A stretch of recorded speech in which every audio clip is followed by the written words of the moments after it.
Welcome to our cybersecurity training at Resilience, Inc. Here at Resilience, Inc., we strive to recognize cyber threats to maintain computer security. Understanding these cybercrimes, vulnerabilities, and different threats help us keep each other accountable and safe while we are all on the internet.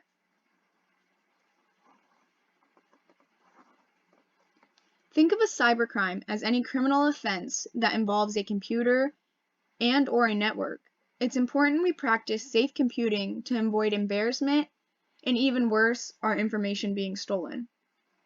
We must all be aware of the ways hackers attempt to exploit information in order for us to keep ourselves and each other safe while using the internet. We should all be familiar with social engineering attacks, as they are one of the more popular attacks. Phishing scams are communications via email and/or text from someone claiming to be from an official organization. This person tries to trick you into giving them sensitive information such as login information, bank account numbers, passwords, and much more. They often will tell you a story to try to trick you into clicking a link or opening attachments as well. Commonly, they will tell you there has been unusual activity on your account, claim there is a problem with your account, say you must confirm some personal information, include a fake invoice, send a link for you to click on to make a payment, tells you that you are eligible for a refund, offers you free stuff. They also often include a link to what seems to be an official website to steal your information.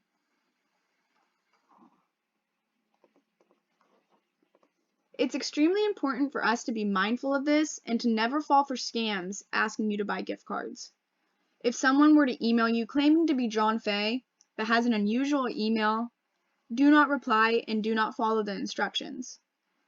If you want to be sure, you can even access the staff directory and find John's contact information to confirm whether it's him or not. On the page, we have an example of a phishing scam. There are a couple important things we should look at and make note of when receiving emails like this one. First being the email address. The person is claiming to be John Fay, but the email is showing a completely different name. This is usually one indicator that a phishing scam is going on. Another being spelling and grammar errors. Make sure to take your time reading and checking for errors like this when receiving messages or emails similar to this one. We also want to note that Resilience will never use slang in email communication, which it shows they are using in this email example. Spacing inconsistencies is another indicator that a phishing scam can be happening.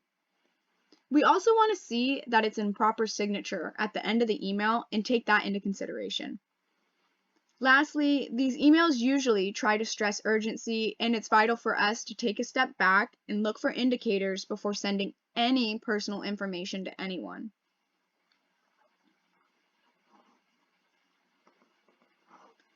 Steps we can take to practice safe computing and secure web browsing are things like never sharing usernames or passwords, never use a password manager, never choose an easy guessable password such as password or user, never reuse the same passwords, make sure your internet browser is incorporating security features along with making sure that these features are correctly configured in your own computer. Keep up to date with backups. Make sure you are doing all of your updates consistently. Never download a file you are doubtful of, or download antivirus software and scan the files before downloading. Always look for HTTPS instead of HTTP, or look for the padlock in your browser's URL. This to verify the site, and avoid using public Wi-Fi if possible.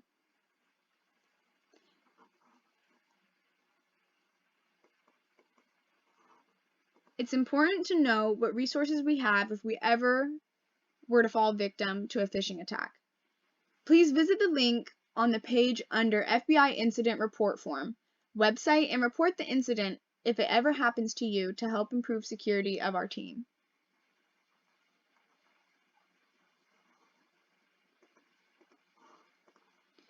The email etiquette policy is something we should follow and refer to often when communicating with others. Always formally greet the person you email with Miss or Mr. Space out your email accordingly by not having large, chunky paragraphs. If possible, group together by information to create a clean look. Be sure to always check your grammar when writing an email. Reach out to a peer if you would like the email double-checked for errors. Do not use texting lingo and/or few-word emails when communicating. Respond in a timely manner within a day would be ideal if possible. When you CC someone in an email, make sure to please introduce the person you are CCing. Always remember to have your salutations at the end of the email that shows your name, your title, your phone number, your email, and resilience information.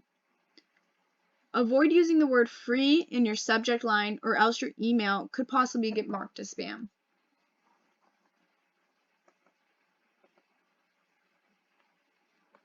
Thank you. Please don't forget to sign the bottom of the page.